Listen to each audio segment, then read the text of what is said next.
हमारा क्या है? अग्न्याशय। क्या है? अग्न्याशय। अग्न्याशय हमने क्या कहा कि यह एक मिश्रित ग्रंथि है। पैंक्रियास यह एक क्या है?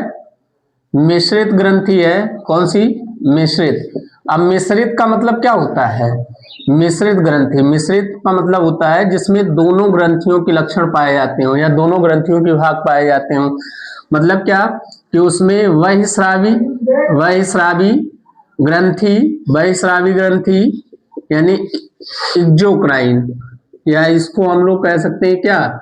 इसका मतलब है कि नलिका युक्त ग्रंथि, मतलब ऐसी ग्रंथियां जिनमें नलिकाएं पाई जाती है उसको क्या बोला जाता है? नलिका युक्त ग्रंथि या बहिस्रावी ग्रंथि कहते हैं। दूसरा देखिए क्या है कि अंतःस्रावी, अंतःस्रावी, और अंतःस्रावी ग्रंथि को हम लोग इंडोक्राइन बोलते हैं, इंडोक्राइन।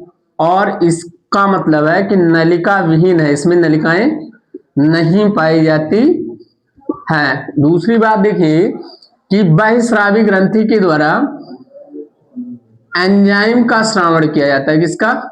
एंजाइम का। और अंतःस्रावी ग्रंथि के द्वारा किसका श्रावण किया जाता है? हार्मोन का। किसका? हार्मोन का। तो जो पैंक्रियाज होता है लगभग 98%, कितना? 98% भाग जो इसका होता है वो क्या होता है? बहिस्रावी ग्रंथि होता है। क्या होता है? बहिस्रावी ग्रंथि। और 2% जो भाग होता है वो हमारा क्या होता है? अंतःस्रावी होता है। इसका जो लंबाई कितना? 15 से 20 सेंटीमीटर। कलर इसका कैसा होता है? गुलाबी होता है। कलर कैसा होता है? गुलाबी होता है।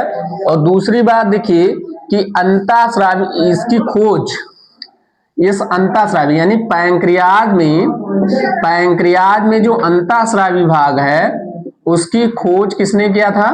पाल लैंगरहैंस ने। किसने किया था? पाल लैंगरहैंस ने।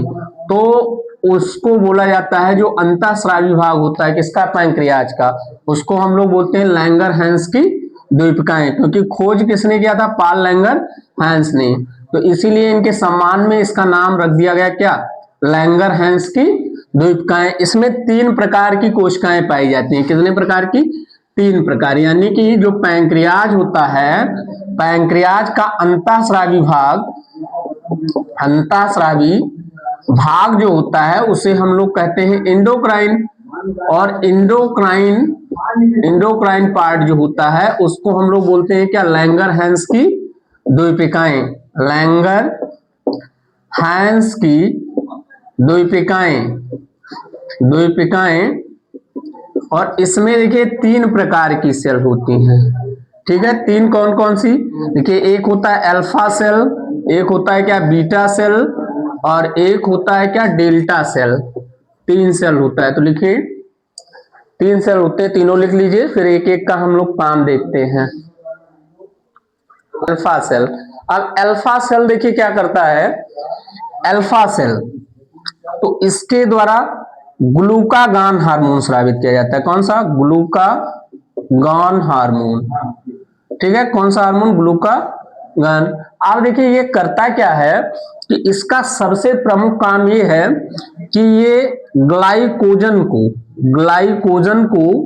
ग्लूकोज में परिवर्तित करता है। ग्लाइकोजन को किसमें? ग्लूकोज में परिवर्तित करता है। यानी कि ग्लाइकोजन को ग्लूकोज में परिवर्तित करने वाला कौन सा हार्मोन है? ग्लूकागान।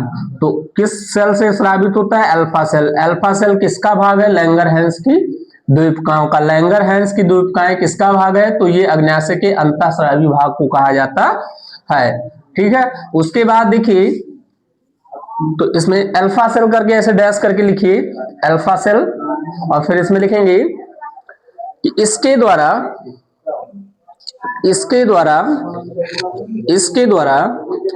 ग्लूकागान हार्मोन को स्रावित किया जाता है। ग्लूकागान हार्मोन को स्रावित किया जाता है, जो कि जो कि जो कि जो कि ग्लाइकोजन को ग्लूकोज में परिवर्तित करने का कार्य करता है। ठीक है, परिवर्तित करने का कार्य करता है। दूसरा देखिए क्या है, बीटा सेल। बीटा सेल, तो इससे देखिए, इससे एक हार्मोन स्रावित होता है, इंसुलिन। कौन सा? इंसुलिन।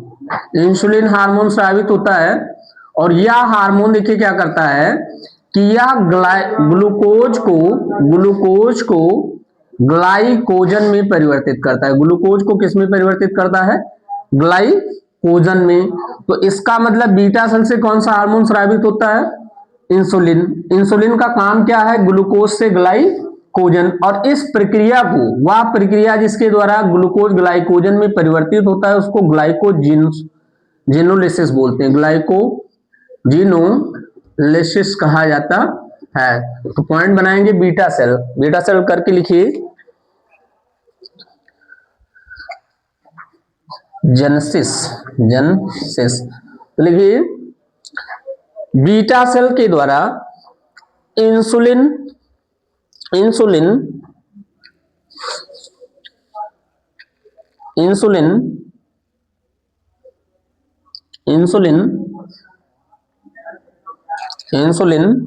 हार्मोन स्रावित होता है। इंसुलिन हार्मोन स्रावित होता है जो कि ग्लूकोज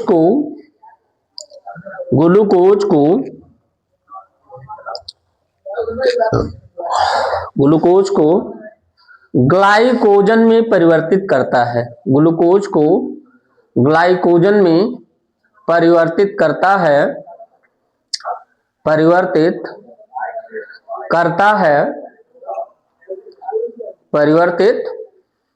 है। इस प्रक्रिया को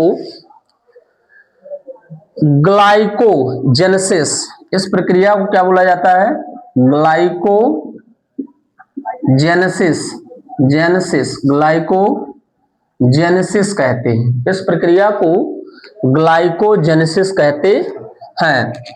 ग्लाइकोजेनेसिस कहते हैं। दूसरी बात देखिए क्या है कि अगर क्या हो जाए कि इंसुलिन की मात्रा कम हो जाए, मान लीजिए इंसुलिन का अल्प स्राव हो, यानी कम स्राव हो, या इंसुलिन की मात्रा कम होने पर क्या होगा? तो जब इंसुलिन की मात्रा कम हो जाएगी तो इसका मतलब हुआ कि ग्लाइकोजन जो है, वो ग्लूकोज को ग्लाइकोजन में कौन परिवर्तित कर रहा था? इंसुलिन। और जब इसकी मात्रा कम हो जाएगी तो इसका मतलब ग्लूकोज का कन्वर्जन ग्लाइकोजन में आसानी से नहीं होगा। मतलब रक्त में ग्लूकोज की मात्रा क्या हो जाएगी? बढ़ जाएगी। रक्त में ग्लूकोज की मात्रा क्या होगी? बढ़ जाएगी। और इस केस को हम लोग बोलते हैं हाइपरग्लाइसीमिया।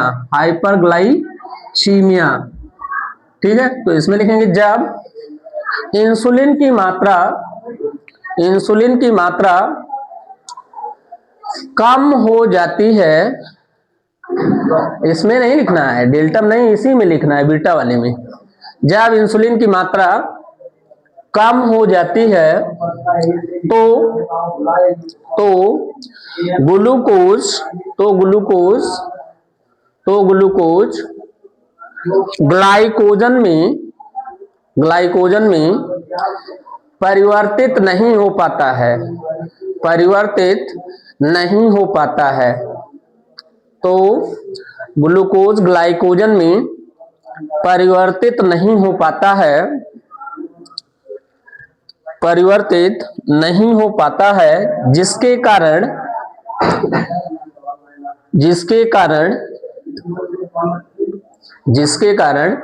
रक्त में ग्लूकोज की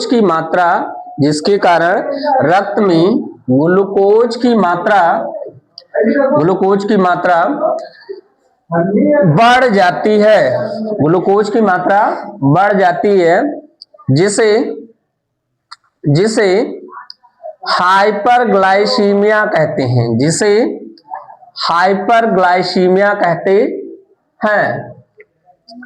अब देखिए हाइपरग्लाइसीमिया हो गया।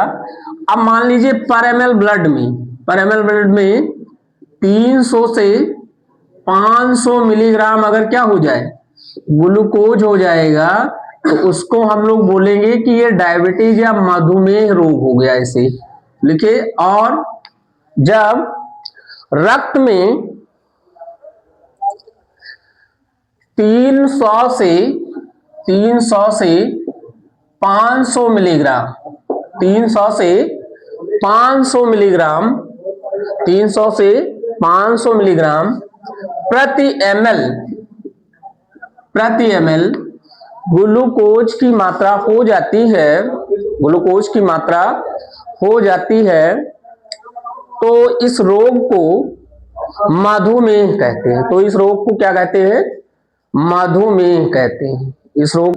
अब इसमें देखिए तीसरे में क्या है, डेल्टा सेल जो होता है, ये हमारा डेल्टा सेल जो है ये सोमैटोस्टैटिन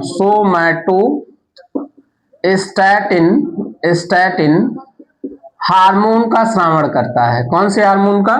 सोमैटोस्टैटिन हार्मोन का स्रावण करता है, जो कि इंसुलिन और ग्लूकागान, ये दो हार्मोन होते हैं। तो इंसुलिन किससे स्रावित होता है? बीटा सेल से। और ग्लूकागान किससे स्रावित होता है? अल्फा सेल से। तो इन दोनों हार्मोन के मात्रा को नियंत्रित कौन करता है? Somatostatin hormone. और ये हार्मोन कहां से स्रावित होता है? डेल्टा सेल से। तो हम डेल्टा सेल बनाएंगे हेडिंग और उसमें लिख देंगे कि इसके द्वारा सोमैटोस्टैटिन हार्मोन स्रावित किया जाता है, जो कि इंसुलिन और ग्लूकागान की मात्रा को नियंत्रित करने का कार्य करता है। ठीक है, इतना करिए। इसको एक बार दोबारा ये देखेंगे कि क्या है, अग्न्याशय क्या है। ठीक है, तो अग्न्याशय एक प्रकार से हमारा क्या है? मिश्रित ग्रंथि है। कौन सी? मिश्रित ग्रंथि। इसका मतलब इसमें दोनों भाग होते हैं, बहिस्रावी भी और अंतःस्रावी भी। बहिस्रावी और अंतःस्रावी। अब देखिए बहिस्रावी लगभग में 98% होता है और बचा शेष जो होता है वो क्या होता है? अंतःस्रावी। अंतःस्रावी भाग की खोज किसने की थी? पाल लैंगर हैंस ने किया था। इसीलिए इस वाले भाग का नाम होता है लैंगर हैंस की द्वीपिकाएं। लैंगर हैंस की द्वीपिकाएं उसको बोलते हैं। उसके बाद इसमें देखिए 3 प्रकार की सेल पाए जाते हैं। कितने प्रकार के? 3 प्रकार के। एक हमारा होता है अल्फा सेल, एक होता है हमारा क्या? बीटा सेल, और एक होता है हमारा डेल्टा सेल। 3 सेल होते हैं, अल्फा सेल, बीटा सेल और कौन? Delta cell. अब देखिए अल्फा सेल के द्वारा ग्लूकागान हार्मोन स्रावित किया जाता है। कौन सा? Glucagon hormone. तो ये हार्मोन क्या करता है कि ये ग्लाइकोजन को किस में बदलता है? ग्लूकोज में। और यहाँ बीटा सेल से इंसुलिन हार्मोन स्रावित होता है। कौन सा? इंसुलिन। और यह इंसुलिन हार्मोन क्या करता है कि ग्लूकोज को किस में बदलता है? ग्लाइकोजन में। ग्लूकोज को किस में बदलता है? ग्लाइकोजन में। और डेल्टा सेल है वो सोमैटोस्टैटिन हार्मोन स्रावित करता है, जो कि ग्लूकागान और इंसुलिन की मात्रा को नियंत्रित करता है।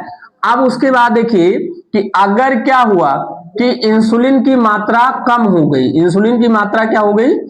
कम हो गई, तो क्या होगा कि ब्लड में ग्लूकोज की मात्रा बढ़ जाएगी, जिसे हाइपरग्लाइसीमिया बोला जाएगा। जिसे क्या कहेंगे? हाइपरग्लाइसीमिया। अगर क्या हुआ कि ब्लड में 300 से 500 mg/ml क्या हुआ कि ग्लूकोज की मात्रा हो गई, तो उस बीमारी को हम बोलते हैं मधुमेह या डायबिटीज, या उसी को शुगर कहा जाता है। ठीक है, इतना पार्ट है इसमें, बस इससे ज्यादा कुछ नहीं है। ठीक है, तो इसमें देखिए क्या करना है हम लोगों को, इसमें हम लोगों को पढ़ना है कि इससे कौन सा हार्मोन स्रावित होता है। तो देखिए वृषण में क्या होता है कि वृषण में हमारे पास क्या है कि अंतराली या लीडिंग सेल होती हैं। देखिए वृषण में अंतराली या लैडिंग शेल होती हैं, अंतराली या लैडिंग शेल कोशिका, जिसके द्वारा क्या किया जाता है कि एंड्रोजन्स हार्मोन स्रावित किया जाता है। कौन सा? एंड्रोजन्स हार्मोन स्रावित किया जाता है, और जिसमें प्रमुख रूप से कौन होता है? टेस्टोस्टेरोन। कौन सा हार्मोन? Testosterone hormone. अगर पेपर में आएगा कि वृषण के द्वारा कौन सा, तो अगर एंड्रोजन होगा तो हम एंड्रोजन लगाएंगे, और अगर एंड्रोजन नहीं है तो टेस्टोस्टेरोन होगा तो हम टेस्टोस्टेरोन लगाएंगे। बस इतना इसमें लिखना है कि लिखिए वृषण के अंतराली को या लैडिंग कोशिका के द्वारा वृषण के अंतराली या लैडिंग कोशिका के द्वारा एंड्रोजन हार्मोन को स्रावित किया जाता है। एंड्रोजन्स हार्मोन को स्रावित किया जाता है वृषण में अंतराली कोशिका या लैडिंग सेल के द्वारा एंड्रोजन्स हार्मोन स्रावित किया जाता है। एंड्रोजन्स हार्मोन स्रावित किया जाता है जिसमें प्रमुख रूप से टेस्टोस्टेरोन हार्मोन होता है। टेस्टोस्टेरोन हार्मोन होता है। इसका काम क्या है? जो कि नर में द्वितीयक लैंगिक लक्षण का विकास करता है। जो कि नर में द्वितीयक लैंगिक लक्षण का विकास करता है। द्वितीयक लैंगिक लक्षण का क्या करता है? विकास करता है। उसके बाद देखिए, उसके बाद हमारा क्या है? अंडाशय। तो अंडाशय देखिए, अंडाशय के द्वारा मुख्यतः 3 प्रकार के हार्मोन स्रावित किए जाते हैं। देखिए अंडाशय, तो अंडाशय के द्वारा 3 प्रकार के हार्मोन स्रावित किए जाते हैं। अंडाशय के द्वारा 3 प्रकार के। पहला क्या है? Oestrogen hormone. तो इसे हम लोग नारी विकास हार्मोन के नाम से भी जानते हैं। नारी विकास हार्मोन, यानी ये क्या है कि नारी में द्वितीयक लैंगिक लक्षण का विकास करता है। द्वितीयक लैंगिक लक्षण का क्या करता है? विकास करता है। द्वितीयक लैंगिक लक्षण का विकास करता है। दूसरा देखिए प्रोजेस्टेरॉन हार्मोन। अच्छा, ये स्रावित कहां से होता है? तो ये अंडाशय की ग्राफियन पुटिका से। और दूसरा देखिए होता है, दूसरा हार्मोन है प्रोजेस्टेरॉन हार्मोन। तो ये स्रावित होता है हमारा अंडाशय के कार्पस ल्यूटियम से। अंडाशय के कार्पस ल्यूटियम से। और देखिए इसका काम क्या है? ये गर्भ धारण करने में सहायता प्रदान करता है। गर्भ धारण करने में सहायता प्रदान करता है। और तीसरा हमारा क्या है? तीसरा जो है वो है रिलैक्सिन हार्मोन। ये रिलैक्सिन हार्मोन।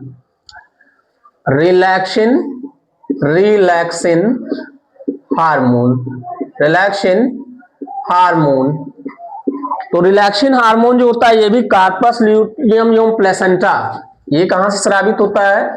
तो कार्पस ल्यूटियम एवं प्लेसेंटा, अपरा नार जिसको बोलते हैं, उससे स्रावित होता है।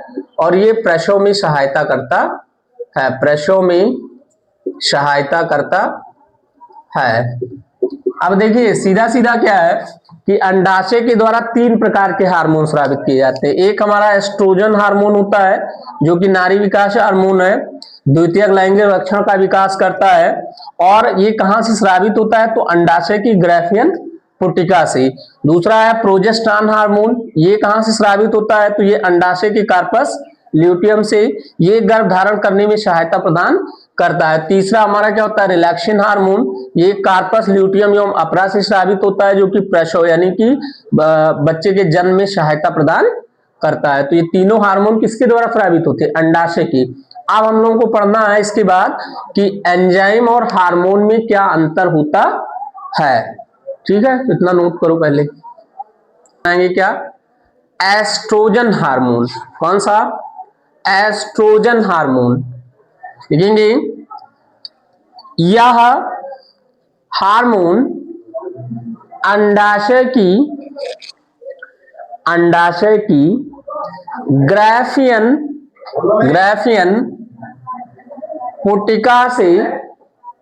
पुटिका से स्रावित होता है। ग्राफियन पुटिका से स्रावित होता है। इसे नारी विकास हार्मोन, इसे नारी विकास हार्मोन भी कहते हैं। इसे नारी विकास हार्मोन भी कहते हैं। इसे नारी विकास हार्मोन कहते हैं। यह द्वितीयक लैंगिक लक्षण में सहायता प्रदान करता है। द्वितीयक लैंगिक लक्षण में सहायता प्रदान करता है। हो गया ना। सेकंड लिखेंगे क्या, प्रोजेस्ट्रॉन। प्रोजेस्ट्रॉन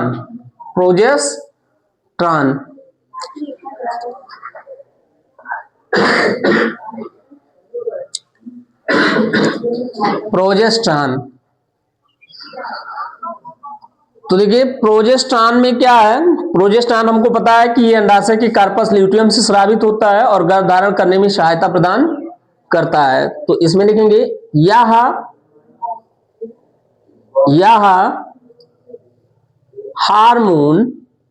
हार्मोन अंडाशय की कार्पस ल्यूटियम से स्रावित होता है। कार्पस ल्यूटियम से स्रावित होता है, जो कि गर्भ धारण करने में सहायता प्रदान करता है। उसके बाद देखिए तीसरा हमारा है रिलैक्सेशन हार्मोन। कौन सा, रिलैक्सेशन हार्मोन। लिखेंगे, यह हार्मोन अंडाशय की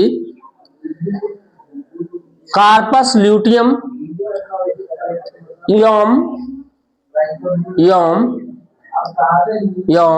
अपरा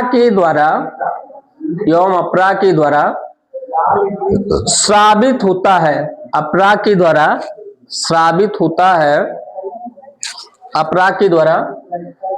होता है, जो प्रसव में सहायता करता है।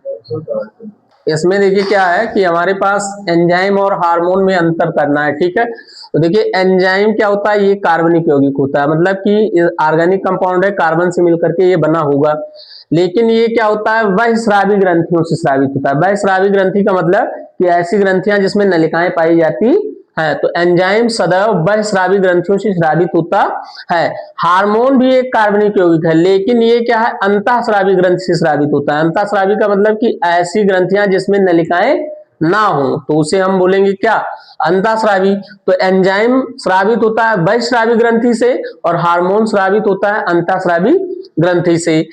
इसका मतलब ये, अब देखिए जब इस बहिस्रावी ग्रंथि है तो इसका मतलब कि इसका स्राव नलिका में जाएगा, नलिका युक्त है, तो ये नलिकाओं के द्वारा गति करती हैं, मतलब नलिकाओं के द्वारा जहां इसको कार्य करना होता है वहां तक ये जाती है। जबकि क्या है कि अंतःस्रावी ग्रंथि में कोई नलिका ही नहीं है, तो उसका यानी हार्मोन का स्राव सीधे कहां हो जाएगा, रुधिर में, और रुधिर के माध्यम के द्वारा ये अंग तक पहुंचते हैं। तो इसका मतलब कि इनकी गति रुधिर के द्वारा होती है, इनकी गति नलिकाओं द्वारा होती है। तीसरा पॉइंट, ये जैव उत्प्रेरक की तरह कार्य करते हैं। जैव उत्प्रेरक, उत्प्रेरक का मतलब होता है कि जो ऐसे पदार्थ जो अभिक्रिया की दर को या तो घटा दें या फिर क्या करें, बढ़ा दें। अब जैव उत्प्रेरक शब्द लगा है, तो जैव का मतलब कि जीवों में होने वाली अभिक्रिया को ये उत्प्रेरित करते हैं, यानी जीवों में होने वाली अभिक्रिया को या तो घटाते हैं या तो बढ़ाते हैं। जबकि ये पदार्थ को उत्प्रेरित करते हैं, ये कोई उत्प्रेरक की तरह कार्य नहीं करते हैं। एंजाइम की एक ही प्रकृति होती है कि एंजाइम केवल प्रोटीन होता है, मतलब कि ये केवल क्या है, प्रोटीन है। जबकि हार्मोन क्या होते हैं, प्रोटीन भी हो सकते हैं, स्टीरायड हो सकते हैं। स्टीरायड का मतलब होता है कि यह एक मतलब कि 3 साइक्लोहेक्सेन, एक साइक्लो, ये इतना स्टीरायड प्रकृति का। ग्लाइकोप्रोटीन शब्द, ग्लाइकोप्रोटीन का मतलब कि प्रोटीन भी हो और ग्लाइको को मतलब कार्बोहाइड्रेट, तो ये कार्बोहाइड्रेट और प्रोटीन से भी मिलकर बने होते हैं। ये केवल प्रोटीन से मिलकर बने होते हैं। स्टीरॉयड भी हो सकते हैं, लेकिन हमारा जो एंजाइम होता है वो केवल क्या होता है, प्रोटीन होता है। इनकी कम मात्रा में आवश्यकता होती है, एंजाइम बहुत कम मात्रा में होगी तो उपापचय क्रिया हो जाएगी, और इनकी अधिकता हो गई या कमी हो गई तो हमें क्या हो जाएगी, बीमारी हो जाएगी। तो यह अंतर है इसमें, मुख्य अंतर। अब उसके बाद इस चैप्टर का डन है काम, ठीक है। तो देखिए इस चैप्टर में हम लोगों ने इतना पढ़ लिया है, तो अब ये चैप्टर समाप्त हुआ, नियंत्रण एवं समन्वय। आप लोग चैनल को शेयर करिए, लाइक शेयर सब्सक्राइब करने का प्रयास करिए।